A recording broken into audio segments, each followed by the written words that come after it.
Well, welcome to the Scottish Church history course we're doing and being recorded. And we're beginning right at the start of our history. Scotland wasn't even called Scotland a long time ago. In fact, there were different tribes sort of fighting for each other, against each other to try and see who would dominate. The first people who were here were Britons. The Britons were people who spoke a form of ancient Welsh, and they were all the way from throughout England, through Wales, right up to Scotland, to Edinburgh, and just a bit north of Edinburgh and just a bit east of Edinburgh. So that was the first bunch of people, the different British tribes. Then later on came the Picts. They came to the Highlands, which were basically just full of forests and mountains and pretty empty. The next wave that came along were the Scots coming from Ireland. They settled on the west coast round about the 4th, especially the 5th century AD, quite late on the scene. And then you have the Anglo-Saxons that they come around about the same time in the 5th century. And they're, of course, coming from Germany. And they're moving up down south, through south. And eventually they're fighting people up here in Scotland. And there's a merging of the different cultures.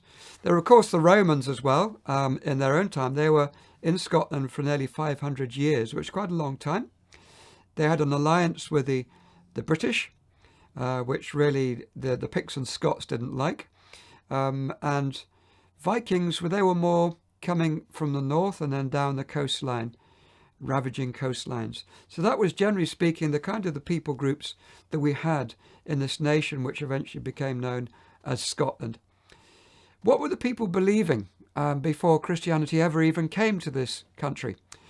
Well, they were pagans, so they worshipped many gods. And for example, in Edinburgh, the main god that was worshipped was Lo. The whole area of Edinburgh and the Lothians, Lothians is named after the god Lo, who was a sun god. So we have Lothian, fortress of Lo, the sun god. And they worship many gods. They would also worship the gods in the trees and in the water. They would sacrifice things of value to the spirits of the trees and the spirits of the water, which is why people still today throw coins into wishing wells. It's a throwback to those early days. That's why not far from where I live, just outside Edinburgh, you can actually see coins inserted in a tree. That's a throwback to what happened when people often used to offer sacrifices to their gods. That all came to an end, of course, with the coming of Christianity. But even more the things that were going on amongst the pagans, the Druids were their priests, they were their philosophers, they were their wise men. They never recorded anything, never kept anything in writing. It was all by word of mouth. So what we have about what they believed and what they practiced is essentially mostly from the Roman pagan historians. What we do know, for example, from Julius Caesar, is that the base of the Druids was in Anglesey, was in Wales and in Britain. And the actual Druids, they spread into France, they spread right through this whole nation, right up into Scotland. They were in Ireland as well. What the Druids taught was reincarnation. They believed that the universe is God, and they depicted it like a dragon or a snake eating its own tail. It's a universe is God, and it comes to an end, and it's reborn, just like a snake will shed its skin and come back again and again and again for eternity. That was their understanding of the universe that was God. So it's not surprising they worship many gods. They practiced sacrifice, including human sacrifice. We read about amongst the French, the Celts there, but also it was happening amongst the Britons and the other Celtic groups, that human sacrifice would happen. There are accounts of, for example, stuffing a whole lot of human beings in a wicker basket in the shape of a man and setting fire to them, burning them alive. We read from Julius Caesar about the human sacrifice. There's also Diodorus Siculus, who speaks about divination, that the priest would try and tell the future by cutting open their victims and trying to work out the future by the way the blood spurted out or the way the guts moved. So this is a pretty dark situation before Christianity came. They would also have human skulls, which they would impale either on posts outside their houses or suspend them from the ceiling. Evidence of that you can find in the National Museum of Scotland, which is in Edinburgh. And some of the warriors would have human skulls draped round the necks of their horses when they went into battle, which really concerned the Romans when they first saw them, but they got used to it after a while. They typically, according to the Roman historians, they would also tend to share their women in relationships, and there were many other things that they were doing as well. But the first Christians that came to Scotland, we don't really know who they were. They must have been amongst the Roman soldiers quite early on. They would have been amongst Roman merchants. But the ones as we look into the history of what happened, the first one is round about the 2nd century, the end of the 2nd century. And some quotations here from Tertullian, for example. And he said, he spoke about the haunts of the Britons, inaccessible to the Romans, but subjugated to Christ.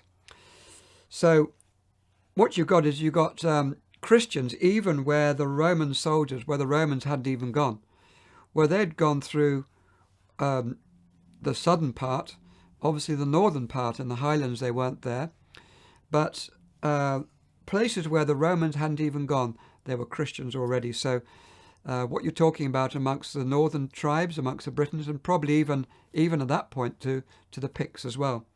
So you've got that reference there from Tertullian. You've also got Origen.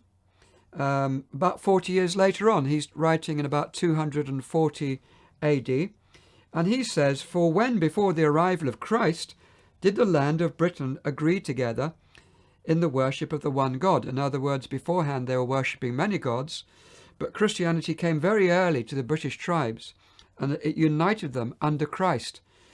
So this confirms a very early time where amongst the Britons, including up in the north where the British tribes were, that Christianity was already established. In fact, Outclud, which is modern-day Dumbarton on the west coast of Scotland, according to very early tradition, that there was a Christian establishment already there, spreading amongst the British tribes. We read from Eusebius, who's a famous person who wrote the history of the church. He's writing in 311 AD, and he says there were 12, that's apostles in number, especially chosen, and 70 besides, and some have crossed the ocean and reached the Isles of Britain. Unfortunately, he doesn't tell us who they were. There's a very early tradition that one of the 70 was a man called Aristobulus in the 1st century. So you've got a very early connection of the gospel with the British tribes. So, for example, Hippolytus, who was a bishop of Rome, he's writing in the 3rd century. He speaks about Aristobulus being a bishop of Britain. We get to the life of St. Kentigern, which was a 6th century. He was a 6th century missionary in the Glasgow area. He was, he was a Briton. And the medieval Jocelyn notes that this Cambrian region over which St. Kentigern presided as bishop had at once, on a time, with all Britannia accepted the Christian faith in the time of Pope Eleutherius, when Lucius was king. Now, King Lucius was mentioned by Bede in the 8th century in his writings, and who took his information from a document in the Vatican called the Liber Pontificalis, but dated about 530 AD. And so King Lucius, it was claimed, became a Christian before the end of the 2nd century, and his nobles were also baptized. And what we find is that the earliest records we've got about this, they talk about bishops being appointed in all the 28 cities throughout Britain, the British people. And the most northerly was up there in what we call Dumbarton these days, Outclud as it was known beforehand. So this is quite extraordinary when you think how quickly Christians spread their message of Christ. Even as far as they were concerned, the far west, you couldn't get further than Britain and Ireland. That was it. That was the end of the world as far as they were concerned. And later on, monks at the islands just off the west coast of Scotland, they set up their base and praying towards the west, because they thought that was it. They were the end of the world on the west. So we also find that there's a man called John Spottiswoode, who was Archbishop of St Andrews, and he wrote a book in 1639, and he's referring to information which sadly has been lost. It probably came from Jocelyn, a medieval historian who had access to earlier writings, perhaps from Gildas, the 6th century, we don't know. But there have been several books that have been lost through the ravages of war and so on. But he refers to, and there's a quote here, in the year of our Lord 203, which was the 4th of Donald I in his reign, the faith of Christ was in the kingdom first publicly embraced, King Donald with his queen and divers of his nobles being then solemnly baptized. So again, that's a very early tradition of Christianity being amongst the people. He continues, he says, Cratylint, who was a king of the southern Picts, coming up into the crown in the year 277, made it one of his first works to purge the kingdom of the heathenish superstition and expulse the Druids, a sort of priests. So what we're finding is that Druidism is being driven out, Christianity is being established in the southern part of Scotland in the 3rd century. This takes us next in our kind of historical line of the early Christian church in Scotland to the time of Diocletian's persecution against the church, which was started in 303 AD. If you read that, there's again Eusebius. He was an eyewitness what he was seeing in Rome, and the killing of many Christians and the burning of the scriptures and destroying of churches, and it spread all over the Roman Empire, which included Britain. Fordun, who was a historian from the 14th century in Scotland, he said, in this persecution, Christianity was almost entirely stamped out in Britannia. It was a very severe persecution, and it was believed that back in the 13th century, some workers were digging around at Peebles, which is not too far from Edinburgh, and they came across an old stone cross and also a box with bones. The bones had been ripped apart from the body and placed together in this casket. So they called in, the workers called in the bishop, and they called in the experts, the scholars, and they all had a discussion about it. And they came to the conclusion it was a bishop. In fact, his name was there, Bishop Nicholas, and that he had been killed, he'd been martyred by round about this sort of period of time. And, well, sadly, the remains of that were all destroyed and displaced at the time of the Reformation. But we know historically that these were discovered. Now, if you actually go to that place, to the old cross there, the old cross kirk in Peebles, you'll find a plaque, and it talks about this very story I'm mentioning. And they'll say about the bones of St. Nicholas, who was a bishop coming from Turkey, that's Santa Claus. And I was with a friend. I said, what on earth Santa Claus doing in Peebles? So it's the wrong one. If you look in other earlier manuscripts going back to the 9th century, you'll find actually there was a man called Nicholas, who was a bishop of Penryn. That's in Wales, amongst the British tribes. And he had a jurisdiction going right up, obviously preaching amongst the British in Peebles, where he was martyred round about the 3rd, beginning of 4th century. So the next wave you find has happened is, apart from the persecution, an early document said there were 889 Christians who were martyred for their faith in the Diocletian persecution amongst the Britons. But Gildas of Strathclyde, in the area around Glasgow, he wrote in AD 540s, the inhabitants, along with the bishops of the church, both priests and people, were together mown down to the ground. This was now persecutions which followed on from Diocletian by the Picts, who were pagans, followed by the Scots, who were pagans, and followed by the Anglo-Saxons, who were pagans. they seemed to go from the frying pan into the fire, and then even to a more severe fire. It was pretty horrendous. In fact, 4 persecutions between the 4th century right up to the 6th century. And so the result was that most of those Britons fled persecution, and they ended up in Brittany, and they ended up in Cornwall, and they ended up in Wales, most of them. There's another piece of evidence about the early church as well amongst the Britons, and that was the Council of Arles in France in 314 AD. And what we know there is that the Britons actually sent 3 of their bishops from York, from London, and from Caerleon, which is in Wales, and to the first International Church Synod in Arles in France at that time. What that shows is that Christianity was very strong amongst the Britons, that they would actually be included. So the church was firmly established by the 3rd century amongst the Britons. And right up to York, well, York at that time would have been a mission base to reach also the southern part of Scotland. By the time we move to Emperor Constantine, he claims to have become a Christian. He's had a vision, this sign conquer, this vision about Christ, and he puts the symbol of what's called the Chi-Rho, which is a cross and a P, abbreviation of Christ from the Greek, on the shields of the soldiers, and they defeat the pagan armies, and eventually he completely defeats Licinius, and it's seen as a triumph against paganism, and Christianity is now dominating in the Roman Empire because Constantine is the #1 most powerful person in that part of the world. So what we find is he was converted, he claims to be converted in 313 AD. And by the time it's 325 AD, he's involved with the Council of Nicaea, the famous council there, that there are even coins which are struck and distributed everywhere in the Roman Empire. And they depict the Christian victory with the Chi-Rho symbol on it, the abbreviation for Christ, on the coins.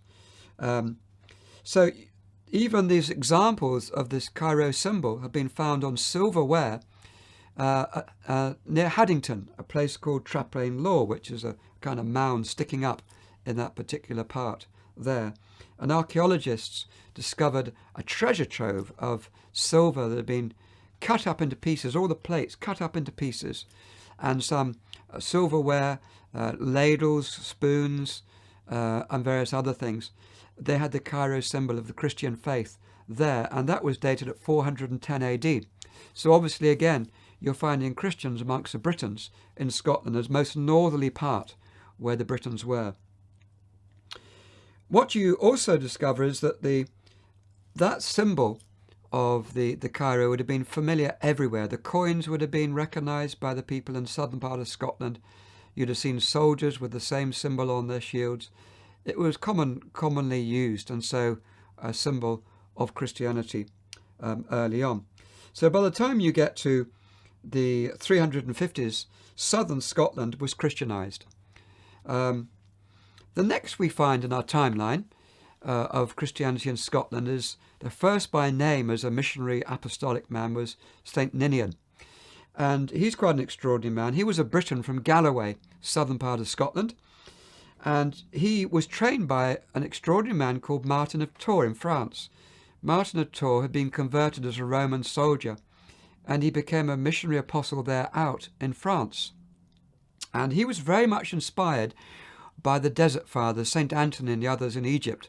You go in your cave, you fast, you pray, you worship God, you study the scriptures. That's fantastic. And he thought, that's great. We need to see that happening. But he said, but they stayed in their caves 40, 50, 60, 70 years, whereas Jesus fasted for 40 days, and then he went out and preached the gospel right in the heart of the community in the power of the Holy Spirit. So he said we need to combine both the fasting in the cave and the praying of the Desert Fathers, but we also need to go out in the power of the Holy Spirit and share the message of Jesus right into the pagan heartland of France. So that was his model, that was his dual model. And Ninian left the southern part of Scotland to go and be trained by him, to be mentored by him. The result was he came back all fired up with this model before him, And he built a stone church, which was unusual in those days, in 397 AD at Whithorn. And it was painted white, so it really stuck out, this white church. And it became a mission base, a kind of Bible college to train up both Britons, who were Christians, and some of the southern Picts as well. And it began to have an influence not only amongst the Britons and the southern Picts, but also amongst the Scots in Ireland. There's a beginning of that movement too. And he would train up mission teams who would go out to evangelise southern part of Scotland in particular. So he was quite an extraordinary man, seeing breakthroughs there. The next part of our history is that there was a heresy which rose up out of Britain amongst the British, and it was causing a lot of confusion. And there was a British theologian called Pelagius who settled in Rome, he preached for free will against predestination and against original sin, promoting an innate goodness that were basically good, which is interesting because that kind of thinking has come back into our culture in Scotland. And so this was spread and confused people and was regarded as a heresy. So amongst the Britons, there were a couple of French bishops who came in, and they were preaching in 429 AD and that sort of period. And it's about the same time an extraordinary man, another extraordinary missionary, is raised up called Patrick. Now Patrick, he, according to the earliest 7 documents concerning his life, they all agree he was born on the west coast of Scotland near Outclud, which is that big rock near Dumbarton. And so he grew up there, quite a well-to-do family. His father was on the council. And the age of 16, what happened was that some Irish pirates came over and they slaughtered people. They took a load of slaves, including him and also his sisters, who were teenagers. They were captured and taken over to Ireland. He had to serve a Druid priest in Ireland. And he said that he'd grown up in the Christian understanding at school and so on, but he'd never, taken it seriously. But when he was in exile as a slave, he had a dramatic conversion to Christ. And he managed to escape, and he managed to get over to Britain again. He visited his family. He says, God's calling me to be a missionary. He went off to Rome, got trained up, and then he ended up being sent off to be an apostolic missionary in Ireland. And that was about 432 AD. And what an impact he had, because there were hundreds of churches that came out of his ministry, a 60-year ministry there. He started up the rudiments of education and also saw the power base of the Druids broken. There's a funny story about Patrick in Ireland, that he drove out all the snakes from Ireland. Well, it's not like he went around with a bag and collected all the grass snakes and then threw them in the sea or burnt them or something. It's symbolic of actually what it did. It was, Jesus said to his disciples, he'd sent them out, and that they had authority, they had the power and the authority to trample on scorpions and snakes and nothing would harm them. It meant the demonic spirits, a demonic teaching. And so in this case, it was the Druids. He was convinced they were working through demonic spirits. And through a number of power encounters, he saw the gospel spread and the Druids converted and their power base broken in Ireland, that part of Ireland. And so thousands, tens of thousands probably, were converted through that ministry. And Christianity was established firmly in Ireland. And it was later on that Ireland becomes known as the land of the saints and scholars. At a time when the Roman Empire fell apart in the 5th century, 2 waves went through 410 AD, by the Germanic tribes sacking Rome, and the second one, far worse, 479 AD, and that just marks the disintegration of the Roman Empire. And in that period, we have chaos also in Britain, but in Ireland, it's kept as a bastion of it's kept out of all the disruption going on in Europe, and it's settled, and so it grows up and becomes eventually the powerhouse for education that would impact Charlemagne in France, that would impact Alfred in England, and would affect Europe this spread again of education coming from Christians, but their roots coming from the Britons and coming originally from Patrick in Scotland. So this is our first part of our series, the early part of the church, and how the gospel came through the British Christians in Scotland first. So next time we're going to look about how the Britons, it kind of switched from the Britons then to the Scots, the Irish in this nation.